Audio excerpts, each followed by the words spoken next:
Steve, firstly, you've been in your new role for about a month now. How much are you enjoying it? I think it's been incredible. I think it's a privilege to again be about to start this amazing tournament. This Six Nations. You start looking at the rivalries here. I remember as a young boy sat in my living room watching the Five Nations and seeing these countries play against each other and develop into the Six Nations. I'm fortunate to play in quite a number of Six Nations tournaments. So as we sit here just on the threshold of the tournament about to begin, I think it feels incredible. I think you sense a buzz even in this room here. You sense a buzz, everyone looking forward to this tournament. Must be a real privilege to have played and coached in it now. I think any time you get the opportunity in the England rugby team, it is a privilege. And right now, I think as I look at the playing squad we have, the squad that we've selected, this mix of young players at the start of their international careers, the experienced players who played a number of tests are coming back in, are desperate to wear the white shirt again. I think I look at that and it is a privilege, and I'm looking forward. We start on the grass tomorrow, and I'm looking forward to getting started there. Yeah, you mentioned there your squad, 5 uncapped, and then you've got the old warrior like Dan Cole. Do you feel you've got the blend right? Well, I think now, as I looked at this, we've got a number of players playing in form, number of players playing real well in Premiership and European rugby. Now, there are good players that haven't made this squad, really good players who haven't been able to pick, and that's the way it should be. The way we want players competing for places. There should be good players who can't quite make the squad, who are going to fight to get back in. So I think from that point of view, I think that's a sign, a really positive sign. Now I need to bring this squad together. Real clear way of playing. We'll get the base level of that way of playing for our first game against Scotland, then we'll be intent on getting better and better and better through the tournament. And coaching wise, I've seen you at Leicester there, 20 minutes before a game. You're on the pitch. Is that still going to be the same? Hands on very much?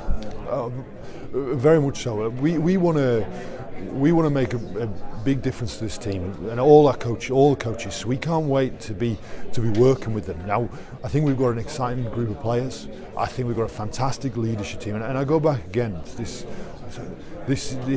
tournament. I think it's an incredible. You start looking at the calibre of the opposition. Start looking at the calibre. You've got Ireland, France, one and two in the world. Start looking at a Scotland team that should have beaten New Zealand in the autumn, that comprehensively beat Argentina, who had beaten England at Twickenham, came within a kick of beating Australia. You look at the calibre of this competition. Now, for us, we've got a lot of work to do, but we're going to use every minute we have to be the best prepared we can be. You brought in coaches Kevin Sinfield, Nick Evans, plenty of fresh ideas, no doubt. What do you feel these coaches can add to your team?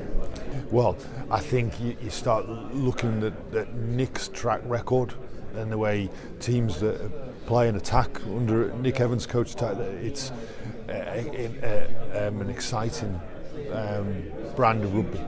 And Kevin, I think Kevin is a great coach. He and the team we want to have is a team where we've got players that work hard for each other, that look after their mates, that cover each other's back, that help, work for each other, selfless team. That's the team we want to have, and I think in Kevin Sinfield, I think you've got somebody there who embodies that more than anybody I have ever met. So I think Kevin's a fantastic coach, and he's a brilliant person, and we're an incredible character. And we want that character in our team. Last two from me quickly. Scotland first up, a side you've struggled with, but a real chance at Twickenham to get a win, but also get the fans behind you. Well, Scotland, there's been plenty of people who quoted and talked about Scotland being the best Scotland team in recent years, best Scotland team of a generation, a team that's, should have beaten New Zealand in the autumn. It's a team that England, I think, have only beaten once in the last five Six Nations games. So they're a team that I'm sure are going to come to Twickenham really confident. And for us, we want to make sure we put in performance that we're proud of and our supporters are proud of. It's brilliant to be able to walk out at Twickenham again. We want to hear that Twickenham roar again. but be clear, we want to make sure that what our supporters see, our players, the way we go about our work on the pitch, that they're proud of their team.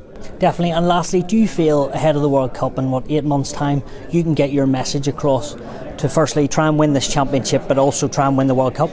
Well, I think as you look at it and you frame it like that, what a brilliant year we had ahead of us as rugby supporters. Like this, what a year! The different teams around the world that are going to be competing. It's superb, and the World Cup is just around the corner.